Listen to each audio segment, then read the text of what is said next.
Je vais pas le dire trop fort parce que sinon on va me défoncer, mais le meilleur milieu de la saison passée, il est pas parisien. Et je le dis avec d'autant plus de facilité que c'est pas par clubisme. Pour moi, le joueur qui mérite le plus du Ballon d'Or, c'est un parisien justement, c'est Achraf Hakimi, mais en matière de milieu de terrain, moi vous me parlez pas de Declan Rice, vous me parlez pas de Vitinha pour en revenir au Paris Saint-Germain, vous me parlez de Pedri. Pedri est le meilleur milieu du monde et j'ai l'impression qu'on le dit pas assez, alors que moi j'ai envie de le dire matin, midi et soir.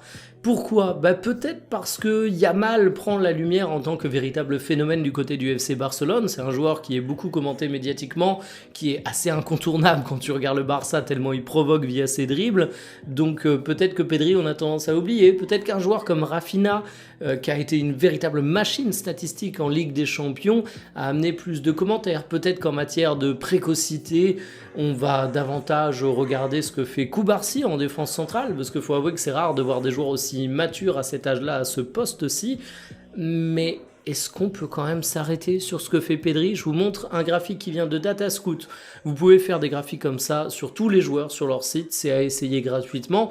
Eh bien Pedri, déjà, il dispute pas de duel aérien, c'est pas le plus grand défenseur à son poste, mais en fait c'est une question de rôle. Il faut comprendre que tout n'est pas question de qualité absolue dans ce qu'on demande à un joueur, c'est également une question de correspondance, de mission au cours des rencontres. Mais une fois qu'on continue à creuser, qu'est-ce que nous montre ce graphique?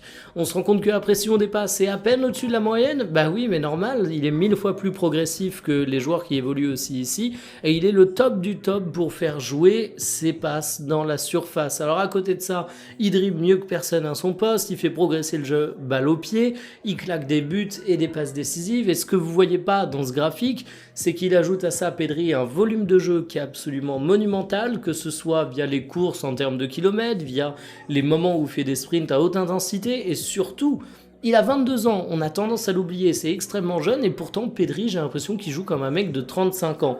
Pas parce qu'il est cramé physiquement, je l'ai dit, c'est tout le contraire, mais parce qu'il a une maturité et un sang-froid. C'est le maître des horloges, c'est lui qui va dicter le tempo du Barça, c'est lui qui va savoir quand accélérer le jeu avec ces fameuses passes qui vont du côté de la surface de réparation. Il est absolument incroyable, c'est un patron, et moi je suis ultra enthousiaste à l'idée de me dire qu'on va le voir une saison supplémentaire. Il a réussi à se défaire de ses blessures l'année dernière, il a d'ailleurs été extrêmement utilisé par Hansi Flick, 4646 minutes de jeu. S'il est capable de reproduire une telle saison, eh bien j'aurais juste envie de dire, c'est le meilleur milieu du monde, mais je le dis déjà, donc finalement j'ai juste envie de le voir. Pour en revenir au Paris Saint-Germain, vous me parlez de Pedri. Pedri est le meilleur milieu du monde et j'ai l'impression qu'on le dit pas assez, alors que moi j'ai envie de le dire matin, midi et soir. Pourquoi? Peut-être parce que Yamal prend la lumière en tant que véritable phénomène du côté du FC Barcelone. C'est un joueur qui est beaucoup commenté médiatiquement, qui est assez incontournable quand tu regardes le Barça tellement il provoque via ses dribbles. Donc peut-être que Pedri on a tendance à oublier. Peut-être qu'un joueur comme Rafinha, qui a été une véritable machine statistique en Ligue des Champions, a amené plus de commentaires. Peut-être qu'en matière de précocité, on va davantage regarder ce que fait Koubarsi en défense centrale, parce qu'il faut avouer que c'est rare de voir des joueurs aussi matures à cet âge-là, à ce poste-ci. Mais est-ce qu'on peut quand même s'arrêter sur ce que fait Pedri? Je vous montre un graphique qui vient de Datascout. Vous pouvez faire des graphiques comme ça sur tous les joueurs sur leur site, c'est à essayer gratuitement.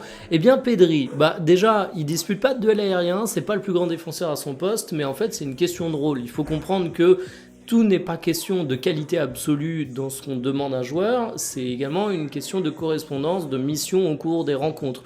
Mais une fois qu'on continue à creuser, qu'est-ce que nous montre ce graphique?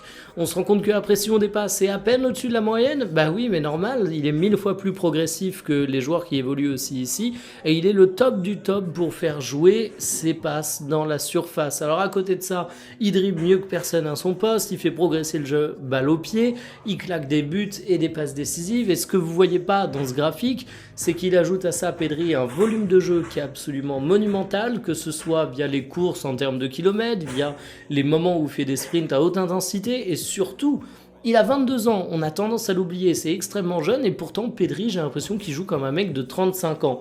Pas parce qu'il est cramé physiquement, je l'ai dit, c'est tout le contraire, mais parce qu'il a une maturité et un sang-froid. c'est le maître des horloges. C'est lui qui va dicter le tempo du Barça. C'est lui qui va savoir quand accélérer le jeu avec ces fameuses passes qui vont du côté de la surface de réparation. Il est absolument incroyable. C'est un patron. Et moi, je suis ultra enthousiaste à l'idée de me dire qu'on va le voir une saison supplémentaire. Il a réussi à se défaire de ses blessures l'année dernière. Il a d'ailleurs été extrêmement utilisé par Hansi Flick. 4646 minutes de jeu. S'il est capable de reproduire une telle saison